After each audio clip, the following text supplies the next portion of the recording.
Welcome to the Not in the Job Description podcast. I'm Scott McLaughlin. And I'm Chris Kiernan. No matter what type of job you've had, there were situations that happened to you during work that you couldn't wait to tell your friends about. We interview a variety of guests about some of their crazy stories from work, from entry-level food service industry jobs to doctors and attorneys. We will explore funny, gross, embarrassing, scary, and sometimes almost unbelievable stories that people have experienced while on the job. Keep in mind that our guests or the companies they work for may be masked in order to protect the innocent, or maybe even the guilty.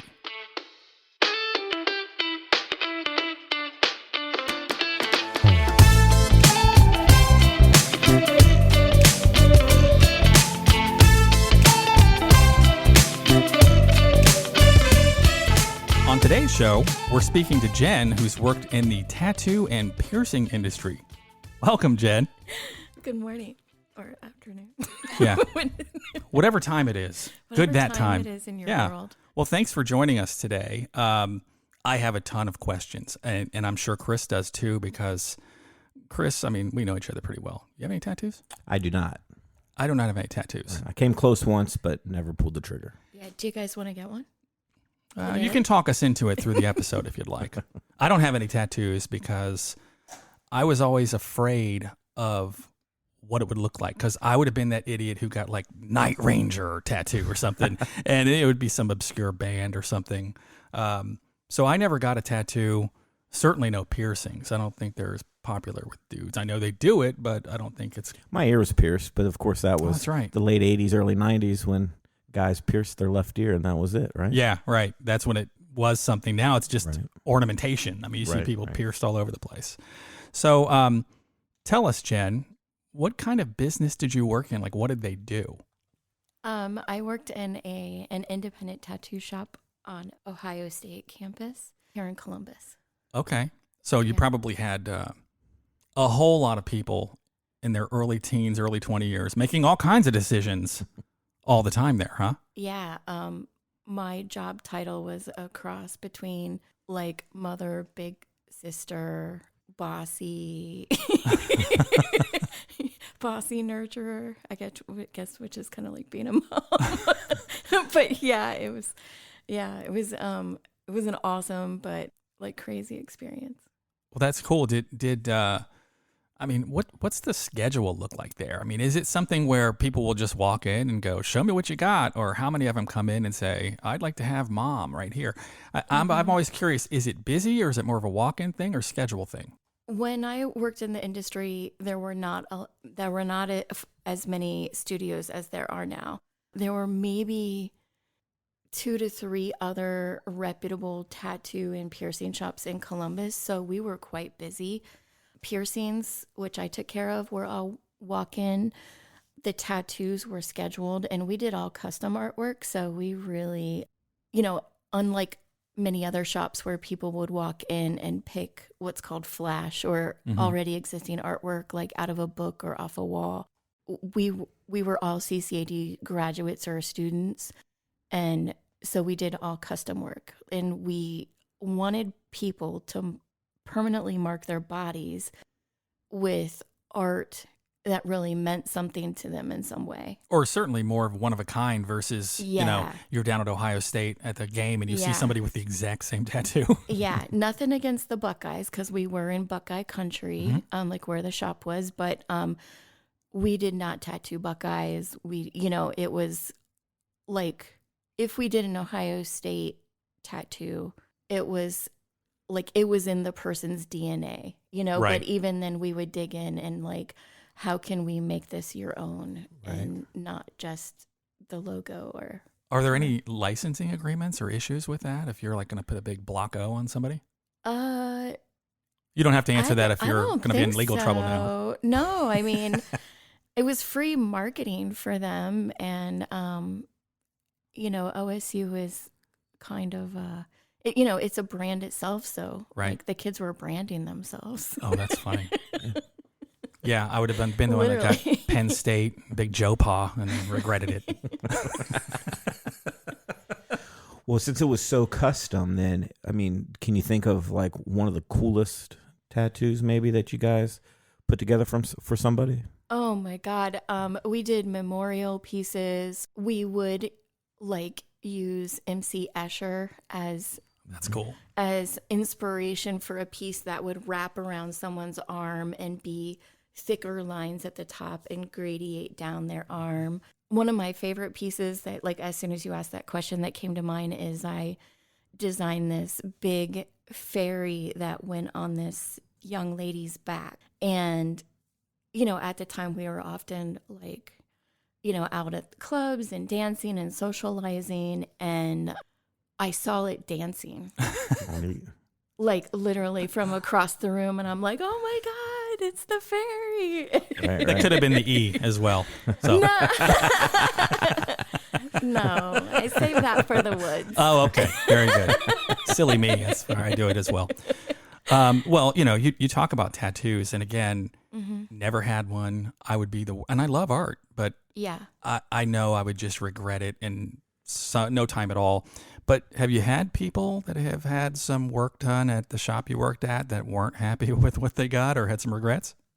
Now, like, for clarity, I did not perform the tattoos. I would help design them, and then I performed piercings Okay. and whatnot. But there was an experience where one of the tattoo artists had been working with someone on a design, and it was a number of hours into conversation and working through the artwork. They scheduled time. It was a busy day. The kid came in. Like, literally, the tattoo artist is about to put, like, needle to skin, which is forever. And the kid's like, I don't know, like, how can we make this different or and, you know, and, like, the tattoo artist was like, what? Like, you know, and it's not so much like the waste of time, but just like, why are you like, what came up now? Yeah. And, we thought we had a good filtering system to, like, dig in and, you know, ask the right questions to make sure that the person knew what they wanted. Like, if someone came in and wanted a butterfly tattoo, we would basically, like, lay down the butterfly Bible that had 2,500, like, different butterflies. And then, okay, so that's the outline, that's the shape of the wings, that's the pattern, but what colors do you want? Like, it was... You know, it was like pretty detailed. Yeah, there was like consultation involved. But you know what? I'd be the exact wrong person to give that to, because I'd be like, just show me something that looks cool and I'll go with that. I'm the same way with, you know, if my wife and I are looking at furniture or something, or hey, what are we going to do this room? All I need is show me 50 rooms that are already done, and I'll tell you which one I like. I cannot put together bits and pieces, so that would be a nightmare for me. But I think if you're getting a tattoo, you would want that kind of input if it's going to be on your body. Yeah, it was our hope that that there'd be appreciation for our care in what was permanently being marked on their bodies. Yeah, I'm always amazed too. Again, I feel like Grandpa Scott when I talk about this stuff, but I'm always amazed. When I was little, the only tattoos you would see, it was because somebody was either in the military or in prison. I mean, it was those kind of things. You either had U.S. Marine Corps, or every now and then you'd have that mom or something like that. Yeah. And some of those were done in prison too. But that's all it was. Now it seems like everybody has tattoos. I've seen people, you know, in their 80s with tattoos, and I see people now who there's no way they're of legal age and they have tattoos. Yeah.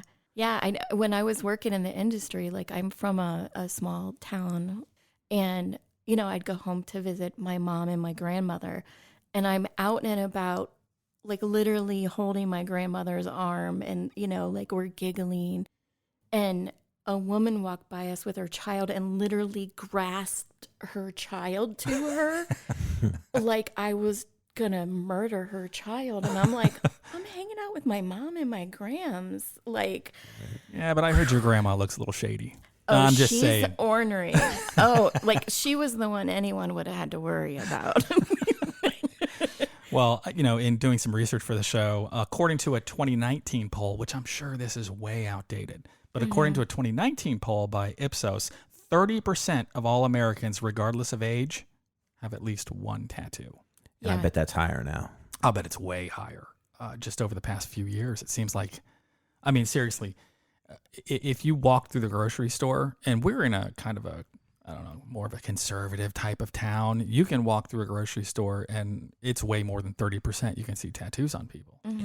Well, and I think and it's, piercings. Yeah. right. And I just think it's a lot more acceptable, I guess, by society standards. Like when you were mentioning, you know, back in the day, walking with your mom and grandmother, people were kind of taken aback. Well, now you don't even bat an eye at it. You know, you'll Right. see, you know, like the kindergarten mom dropping her daughter Mm-hmm. off with a full sleeve tattoo, and it just looks like it was meant to be, right? It just doesn't seem to be maybe the stigma or the weirdness like it Yeah. used to be. And now mom and grandma have tattoos. Right. Yeah. Well, back when you started, and it wasn't quite as acceptable back then. I guess maybe not acceptable is not the right word. It just wasn't quite as common. Were there times that people walked in the door and you were like, "Whoa, I can't believe this person's coming in for a tattoo or a piercing"? Like just Yeah. totally off the wall, like someone you would never expect to walk in the door. Absolutely. There's 2 clients that I'm thinking of, and one, her first tattoo for her 80th birthday, Oh wow. and the second was a lawyer. Okay. And he would come in 3-piece suits, and like he'd call ahead because he's a busy man, and he'd come in. I'd shut the doors. Other customers thought he was my dad. And, you know, so he's in suits all day, and the gentleman had very, very large gauge genital jewelry. Oh, Okay.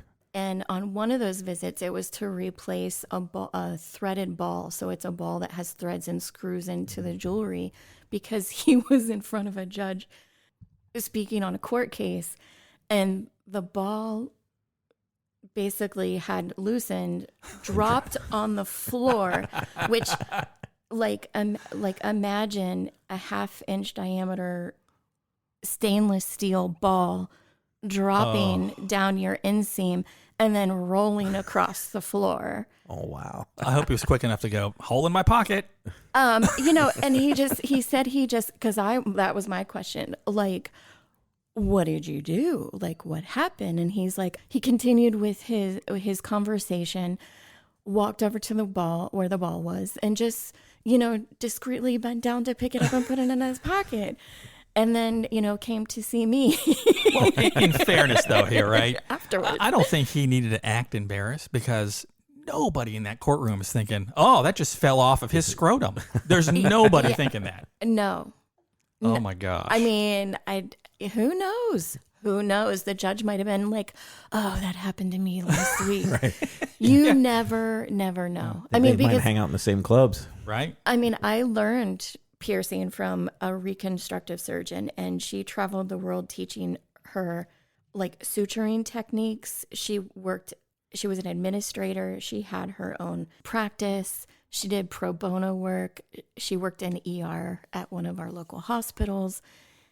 She was a badass, and that's who I learned this from. Well, and that's kind of smart. There's a lot of overlap. I mean, you're just dealing with people's skin, and if you're in the ER, you're constantly suturing people up. So there's a great overlap there of how to treat the skin when you're going to pierce it. Yeah.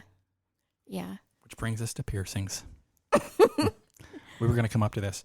And when I was doing some research on piercings, and again, this is from 2017, so who knows what's happened. Ages ago. That might as well have been 50 years ago. I know. 'Cause But there was COVID, and oh, yeah.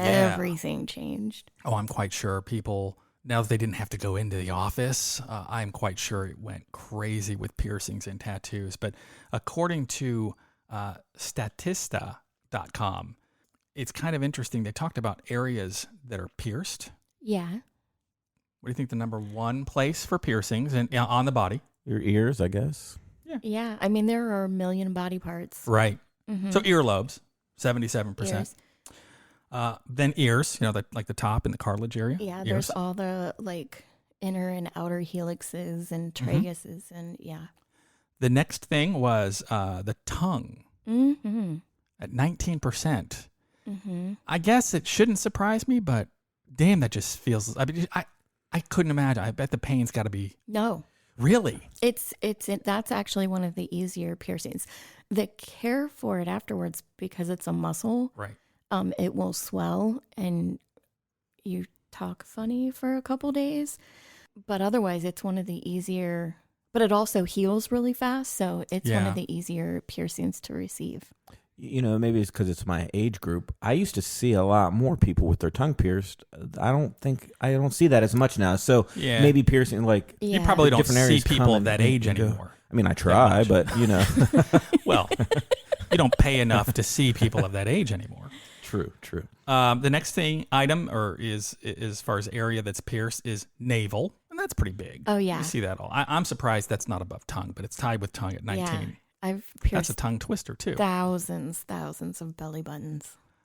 Nasal wing, Yeah. nose. Yeah. I see that a lot too. That's at 18%. Yeah. On your face, lip. I see a lot of that too. Yeah. Mm-hmm. That's only 15%. And then I was a little surprised. Next one's nipple Yeah. at 13%. Yeah. Again, you would not believe the people that would come in for nipple piercings, men and women. Yeah. And not just like regular 14 gauge, but like, again, both men and women that would come in and want Barbells. like barbells or rings. Yeah.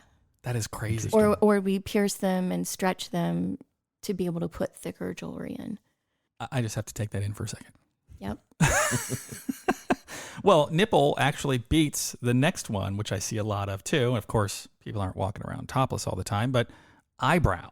I see a lot of eyebrow piercings, Mm-hmm. followed by just the general term genital. Mm-hmm. Then nasal septum, which does not, I know people like that bull look. Mm-hmm. That seems like it would hurt, but I don't know. It's a tender one. There are a lot of nerves, and I make everyone cry. Oh, well, that settles it. I'm not getting it. I was going to, but now I'm not. Yeah. Dimple and cheek. Yeah. I've only seen, there's only one person I know that she worked for me at one time, and she had dimple piercings. I thought that was kind of interesting. Yeah. I like those. They're cute. And that was 5%. And then finally, labia. Yeah, which are genital piercings. They Yeah. specified this for whatever reason. Labia at 1%. Yeah. Does 1% sound about right for you, having been in the business? Yeah, it's lower. Like I'd say more women would have like a hood piercing, which is the tissue above the clitoris. Yeah. Like that was more, I did more piercings of that than the actual labias. But Since I don't have those parts, they Mhm. all sound painful to me. You think one would Yeah. be worse than the other? Is that no, there are a lot of nerves in that part of our body, which is why genitals can be so enjoyable for people.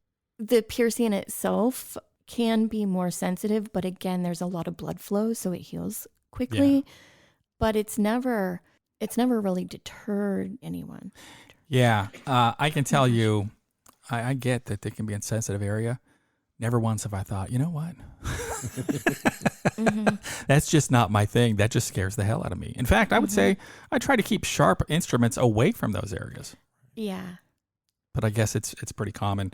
But that is surprising. I mean, when you talk about people that get tattoos and piercings, tattoos, you're kind of stuck with it if you don't like it. Piercings, did you have a lot of people that come through and say, you know what, on second thought, can we just get this removed? Oh, yeah, absolutely. And sometimes it was like, we would do the piercing and that day they're like, oh, I mean, it looks good, but I'm just not feeling it. I'm like, all right, like, you want to take it out now? You want to go home, live with it for a minute? Sometimes it was a year later, 5 years later. That's funny. Somebody would go through all that to have a very interesting part of their body that was probably very painful to have it done, and then go, you know what, on second thought, just go ahead and take it out.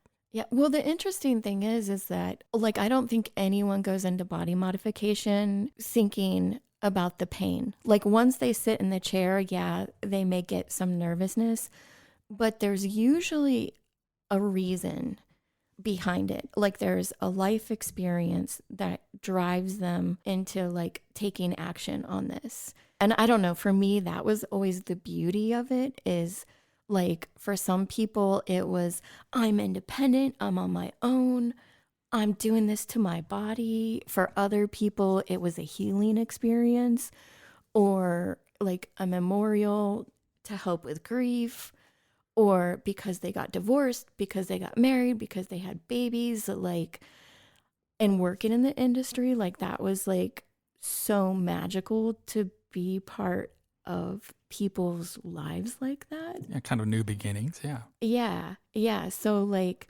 we would talk about like pain, but like I kind of had a process of like breathing techniques that would calm them down and hopefully make the process a lot smoother for them.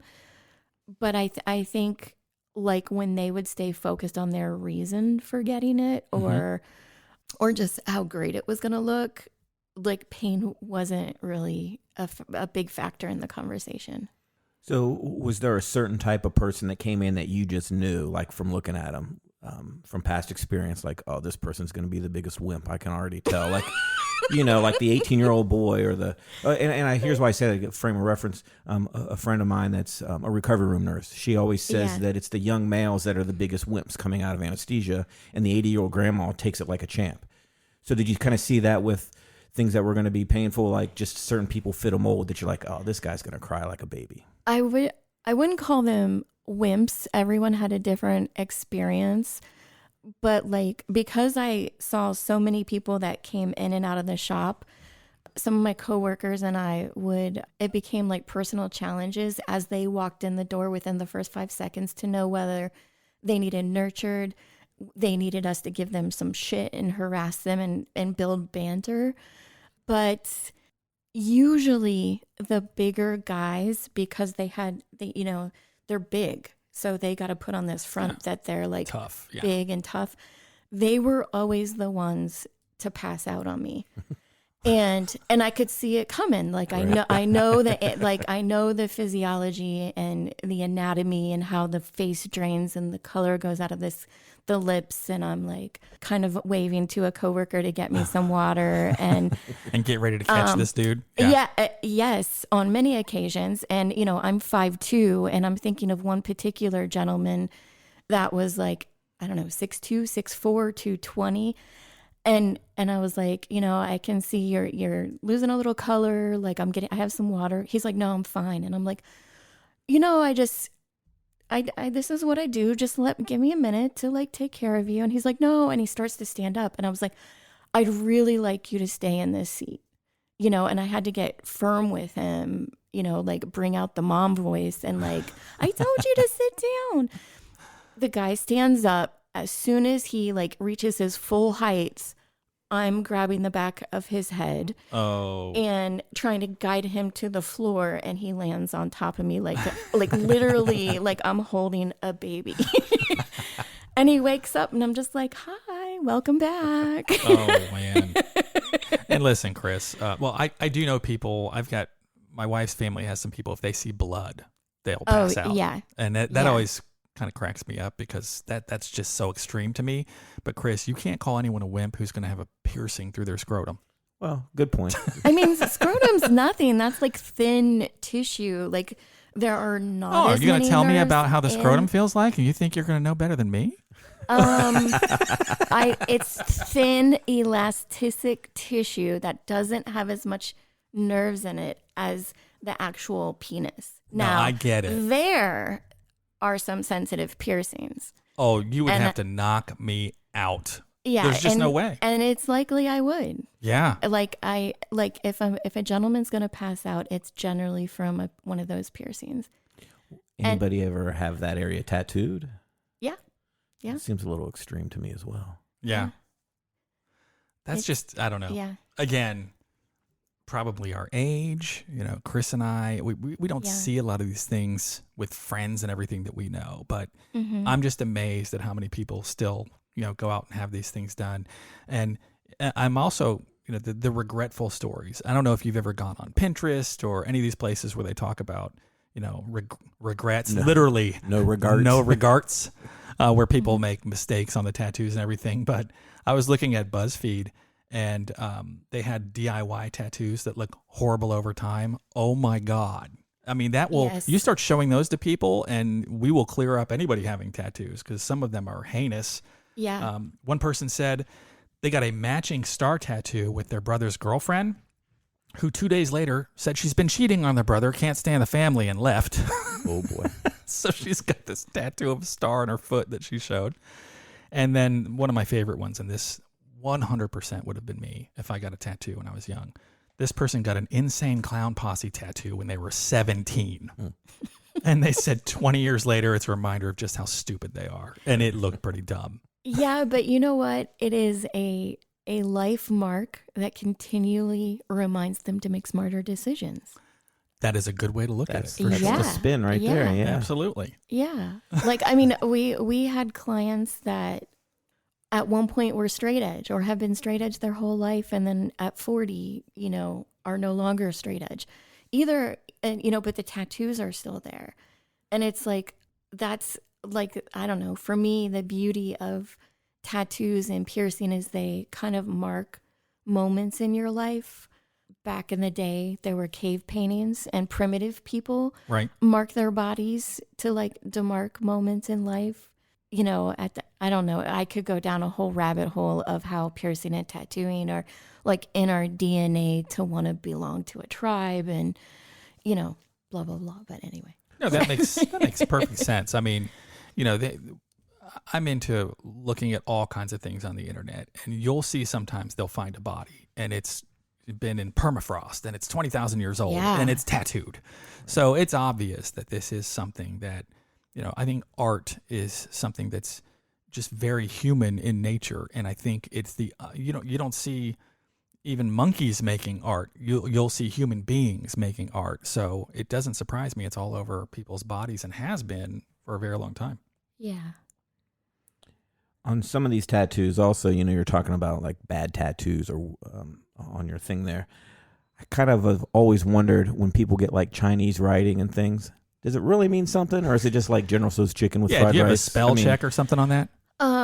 I do not know how to read Chinese script. And when we did get those requests, it was like, go to the Chinese, we're at OSU, go to the Chinese department, go to the Japanese department. Like, if you're going to get this tattooed on your body, make sure you know what it is, because we did not do any tattoos like that we were aware of, but we did cover up Oh yeah. tattoos. That's even a better where story. They thought they were getting something and they would run into someone out in the world that could read it and like, why does it say this? Why do you have dipshit across your chest? Yeah. Yeah. Yeah. Anyway, that's another rabbit hole. So along the same lines of people that have like issues or want to put a tattoo on, are there times where you just flat out say, no, we're not going to do that? Yes, absolutely. Please expand on that. Number one, OSU would have game days where there's drinking from 8 a.m. There was a duration where we started closing the shop on Saturdays because it was a full day of drunk individuals suddenly wanting tattoos, or that's not the environment we wanted to work. We're artists. We want to be proud of the work that we do, but we also want the person receiving it to enjoy the work. Well, I want to give you the flip side. You're depriving them of that opportunity of making better decisions in the future.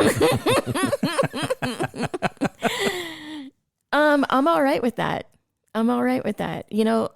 And we always made sure they knew they were welcome to come back when they're sober and when they're not like partying all day and then gonna be out in the world. Like, you got to care for it afterwards. You need to hydrate, Was there ever any situation where it was a sober person and they wanted something and you were just like, you know what, we're just not going to do that for you? Maybe because it was too offensive, or just, I don't know, whatever the reason might be. Yeah, like getting people's names tattooed was a big thing, still is. And unless it was a memorial piece, your kids' names, your dog or cat's name, like we didn't do it because people can get divorced. So the girl I met at the game, Sally, you wouldn't let me No. tattoo? Oh, really? Okay. No. That's But- future business you're turning down, you know. That's okay. We had a line out the door. But what is it about Sally that you loved? Like, how could you represent those feelings by an illustration or by, like, how else can you express that? See, and that's why she's the professional right there, right? That's right. That's right. Now, George Carlin in his book talked about, people making mistakes. And he was a genius. And he said, a lot of people spend hundreds, if not thousands of dollars covering up a tattoo because you had Sally put on your arm. But instead, just spend $100 and have "fuck Sally" put on your arm. I thought that was genius. Yeah. Yeah. And that's the business you guys missed out on. But that's okay. Yeah. Speaking of, But see, that's the thing. Tattooing, like at the point that we were coming into the tattoo industry, up until that point, it was a craft. yeah, right. Or, kind of like how there's, I don't want to say like drywallers or, like it's, you learn a skill and you do it. Like we came out of a design school, and for us, it was about making art every day and not going into a corporate job right away, or, being our own bosses and loving the work that we did. And like one of my best friends at the time was the owner. So like he set a lot of these standards. He's like, we're not doing this stuff. And that's probably pretty smart because, and- he probably learned a lot of that stuff because what he had seen in the past through trial and error. I mean, it's got to be Yeah. horrible when you have somebody come back and, they're unhappy. And it's not because of the work necessarily you did, but their motivation for having something done. That's got to be kind of sad. Yeah. So, you're almost artist and therapist figuring out like what's the rationale behind this and how can we help you. Absolutely. Yeah. Now, you brought up, the person that owned the business, and, I didn't go to art school. The kind of business I'm in was just more business and banking and everything like that. And you sat down and you did the job, and it was pretty well structured. But when it comes to art, a lot of it has to do with actually going in and doing it, and over time experiencing what it's like and seeing the good and the bad. But you had to have some pretty good teachers. You'd mentioned that you had a doctor. Can you tell us more about like how you got into the piercing side? Yeah, absolutely.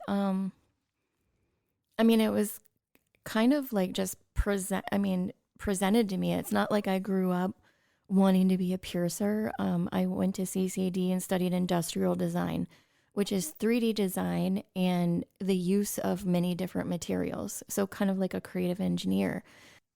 When I learned that they were looking for a piercer at the studio, like one of the other tattoo artists was like, "Jen, you should come work with us." And to me, it was just another material to learn, to get creative with. And once I learned many of the more traditional piercings, the doctor that helped the owner prep the business plan and open the studio and taught us, unlike a lot of other shops that would just create a clean space for piercings, like I was actually using sterile glove, like a sterile technique. Right. So surgical gloves. I was using IV catheters rather than archaic piercing needles that like cut the skin in a way that it would have slower healing and blah blah blah. It was just more about you learned from a doctor, and Yeah. so you learned suturing techniques, and you learned things Yeah. that probably helped you to deliver a better experience. Yeah, the piercings healed more quickly, created less trauma. The catheters have a sleeve over them, so once I did the piercing, the needle would be removed right away. Unlike traditional piercing where the needle was left in and then you had to follow the jewelry through the piercing with the jewelry, with the catheter, I was able to put the jewelry inside the sleeve of the catheter and pull it right back out. So like there was less drag through the piercing, less possibility of losing the jewelry as you bring it back through the piercing. It was super smooth. Everything was sterile. It was awesome. And yeah, like having learned from a surgeon, it really kind of set us apart and made individuals feel more confident in coming in and talking to us, made parents feel more confident. Right. If their kid was, if they were bringing, someone under 18 in, and a lot of times they themselves would end up back getting some sort of work. My parents didn't even buy me a bicycle. I'm sorry. So, yeah, it was bad. Horrible childhood. But are there parents who take their kids there to get tattoos? Like, Yeah. what's the earliest age that you're even allowed to tattoo somebody? I mean, 2? No, I'm kidding. I mean, but parents also buy their kids iPhones and iPads. I'm guilty of that.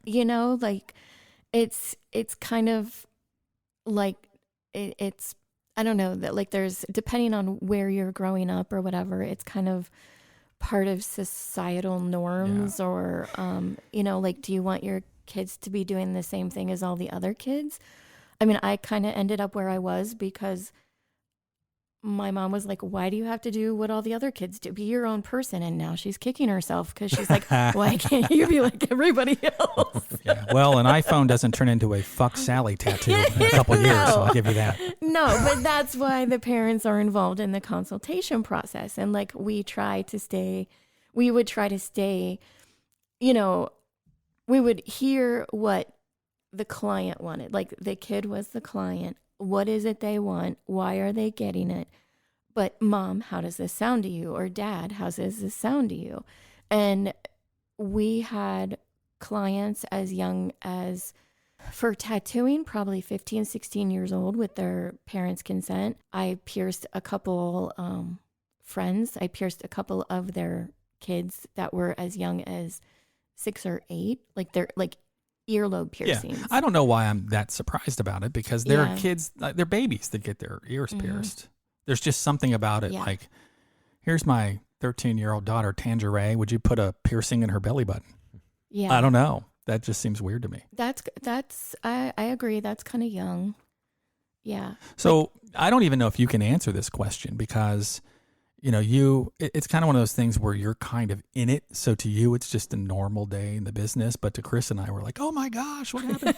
So what are some of the, I won't say extreme, but more unusual things that parents have asked you to do to kids?